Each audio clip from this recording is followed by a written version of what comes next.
Well, today we are on the topic of producing fruit, which is a topic that is woven through the New Testament in many, many times of Jesus' ministry. As he's teaching, he says that this is something that's very, very important for us.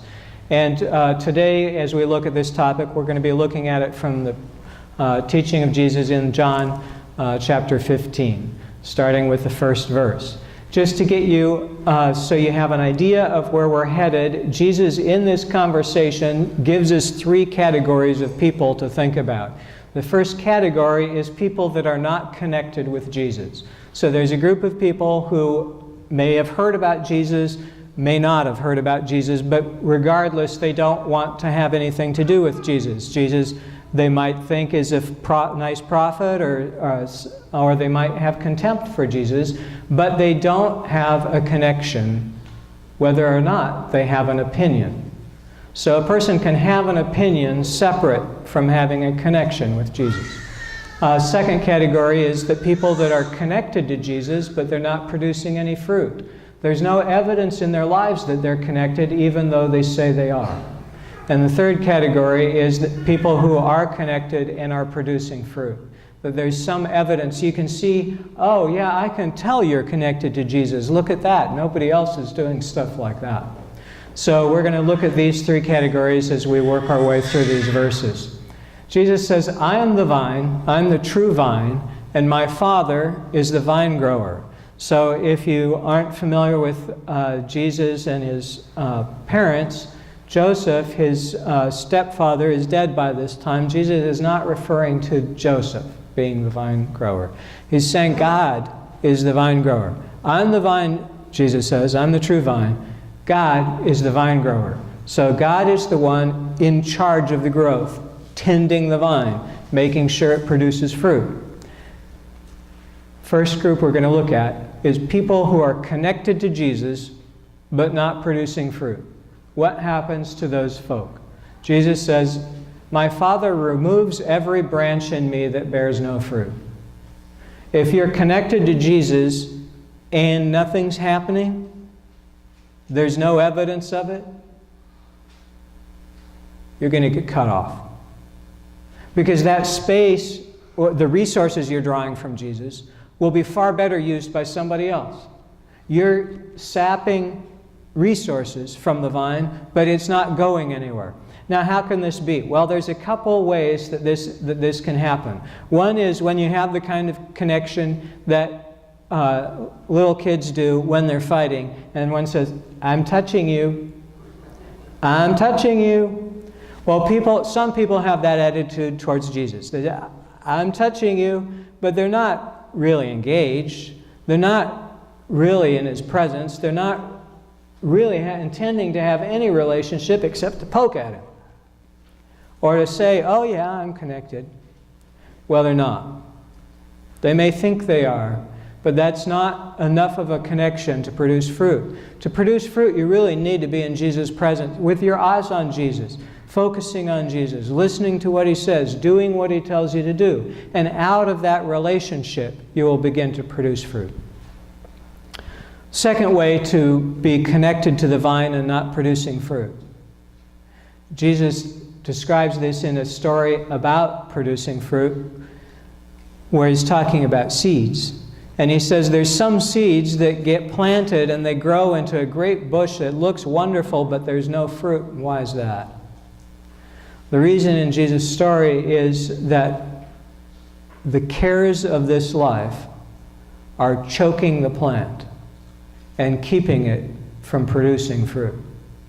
So one of the ways to be connected to Jesus and not have any evidence of it in your life, to not have any fruit come out, is to have your eye first on someone or something other than Jesus. In the story that I just mentioned about the seed, it's being far more concerned with the cares of this world. Am I going to be able to pay my rent this month? Or my mortgage? Or my bills? Am I going to be able to find enough that will sustain me? So you have your focus on cares of this life? or Jesus said, on the luxuries of this life. Or another way is to just have something other than Jesus as primary in your life. So you have more reverence for fear in some people's lives. They have more adoration of fear than they do of Jesus. So they hear clearly what Jesus tells them to do, they're just afraid of it. And they serve fear rather than Jesus. That's not a good spot to be in. Long term, it will cause you to not produce fruit. It's understandable. All of us have fear. But fear is meant to be overcome. And if you are trying to be in relationship with Jesus, but put fear as your primary thing you're going to adore and worship and hold as what you really want, that's not going to serve you well. And it will keep you from many good things, including producing fruit. Well, it's not just fear that gets put up on that pedestal. Obviously, there's particular possessions or all kinds of things can be put on a pedestal ahead of Jesus. Jesus says, every branch in me that bears no fruit, I'm going to remove it. So if you're connected but not bearing fruit, you will wind up in the status of number one, not connected to Jesus.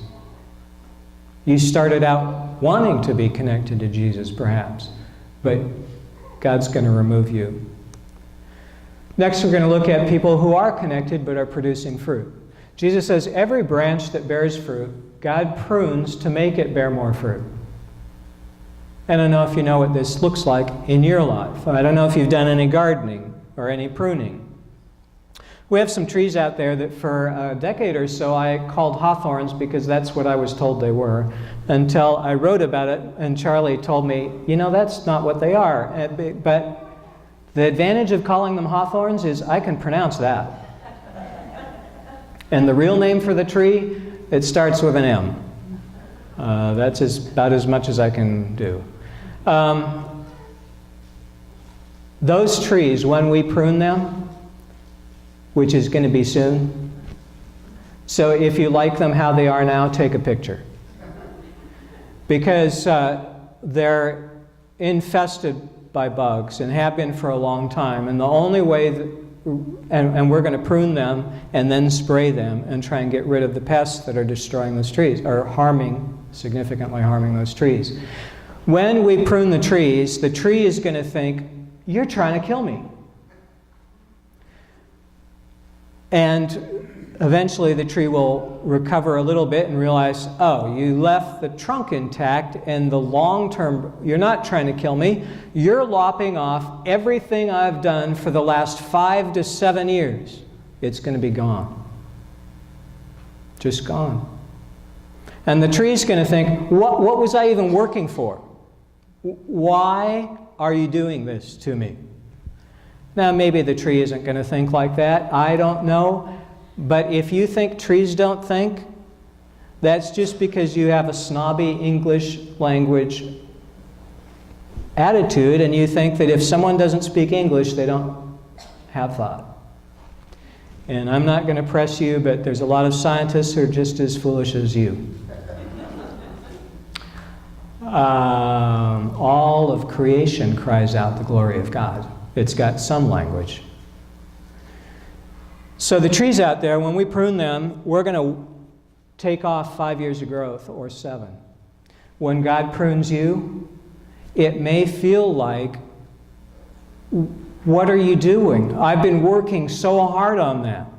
I've been trying to grow in that area for a long, long time, and you just cut it off. Jesus says, when God prunes us, it's for a purpose. The purpose is that we produce more fruit. And when something gets cut off, it's so that you can become much more fertile, so that you can produce more. The trees out there will take their experience of the last 7 years and use it to produce a lot of good fruit. But it'll take a couple months. In the initial months, it'll look like somebody didn't like these trees very much. When God's pruning you, it may not be immediately obvious to you that it's God, And even if you blame it on God, it may not be obvious to you that it's helping you. But it is for a purpose, and it's helping you. Every branch, Jesus says, that bears fruit, God's going to come prune so that it'll be more fertile, so it'll bear more fruit.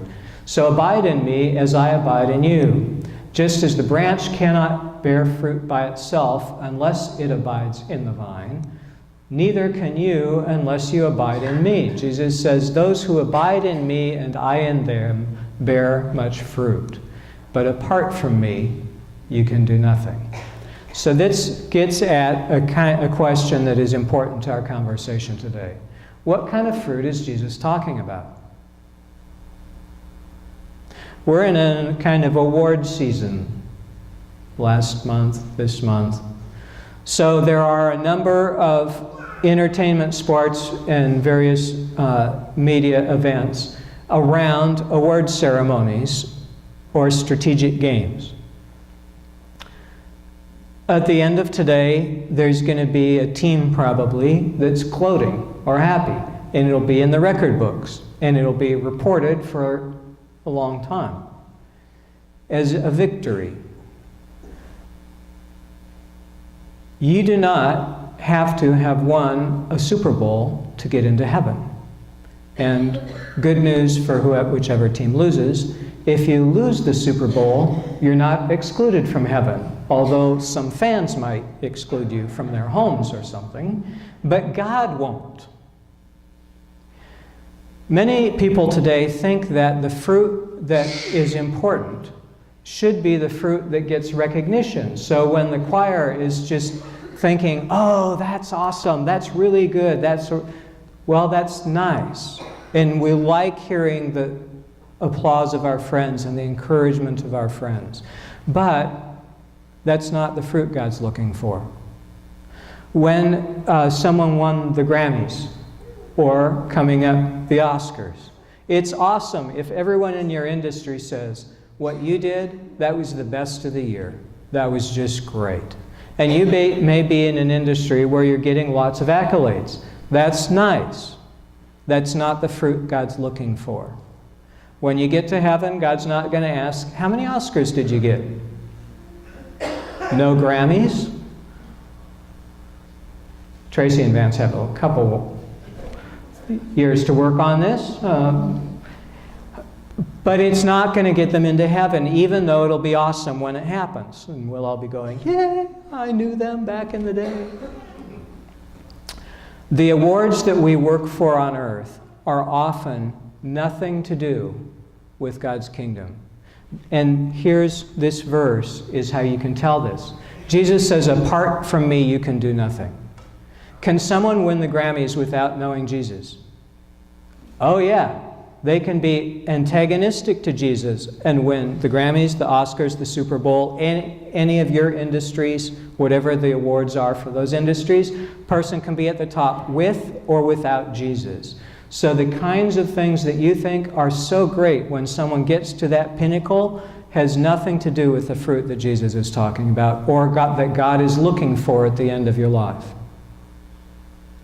Because the fruit God's looking for is stuff you cannot do without Jesus. So what kind of fruit is that? If you're wondering what kind of fruit God's looking for when He decides, am I going to prune that person or cut them off completely? What God's going to be looking for is the kind of fruit that you cannot produce except through Jesus. Jesus says, whoever does not abide in me is thrown away like a branch and withers. Such branches are gathered, thrown into the fire, and burned. So, not good news if you're in this category. If you're outside the church, you may have trouble with this particular thought because you think, well, this is pretty self-serving of Jesus. He's just trying to scare people into following Him. And the way that I would describe this is this.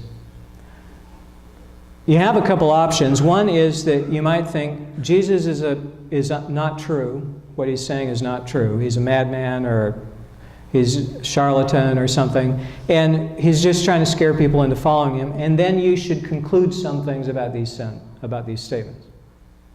But if He's true, if what he's saying is true, then it's not self-serving, it's trying to get the world to escape a terrible trajectory. And he's actually speaking in mercy, so that people have a chance in the course of their days to change if they need to. We're going to look at people who are connected and producing fruit. Jesus says, if you abide in me and my words abide in you, ask for whatever you wish, and it will be done to you. When you're in this status, it's an extraordinary status to be in. Jesus says, my Father is glorified by this, that you bear much fruit and become my disciples. If you keep my commandments, you will abide in my love. Now, every now and then, some unexpected growth happens that you weren't expecting. Some months ago, I don't know how long ago, you can ask Joel and Dina after the service, because they remember pretty clearly, I think, when I don't. I had some seeds up here, and I don't remember if, I think maybe I just threw them on purpose. I could easily have tripped and just scattered them, but I threw them on purpose to make the point that this isn't a pretty good area to sow seeds. But 2 weeks ago, they sprouted and produced fruit. And so you may have been wondering 2 weeks ago, why are those eggplant just sitting up there? And that's because the eggplant seeds sprouted. Overnight, apparently, produced fruit. Every now and then something unexpected happens, that there is fruit where you weren't expecting it.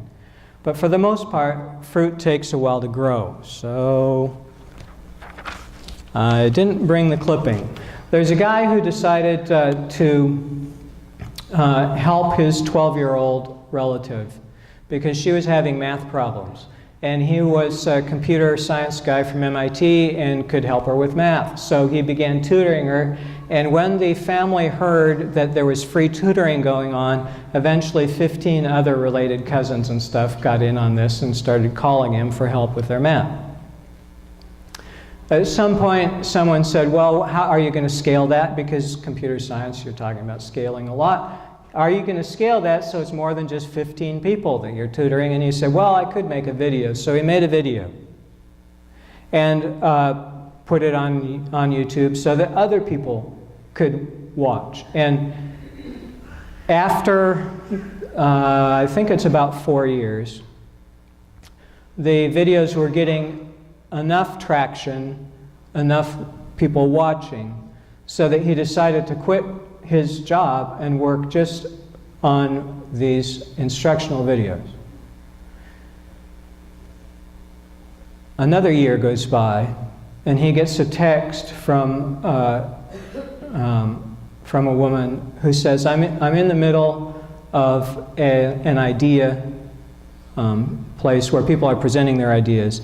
Bill Gates has been talking for 5 minutes about your videos, about how he's using them to help teach his kids math.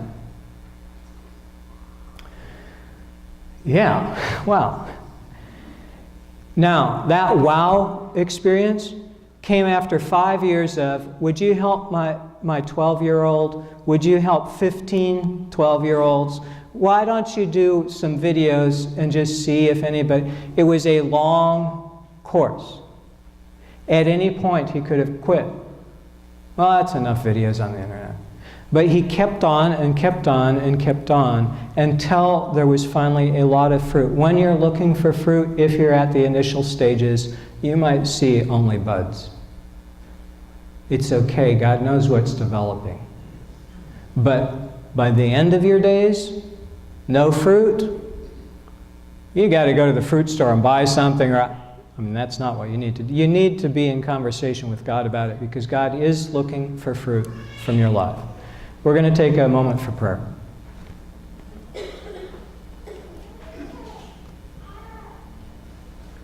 God, thank you for people who have been faithful and doing one small step at a time, just helping out a 12-year-old to do some math problems, and then, okay, yeah, I can help you too, and you, yes, all 15 of you I can help. So thank you for people who at the initial stages of what turns out to be transformative change they're being willing to learn and to do what's required initially to get to the next step. So we're very grateful for people who are producing fruit in abundance. But we know, God, that what you are going to look for is fruit that people can't do without Jesus. So thank you for the times when we can excel in our industries, but we also, God, know that we want to do things that only Jesus can do in our lives. Help us to produce fruit there too. Thank you, God. We praise you. Amen.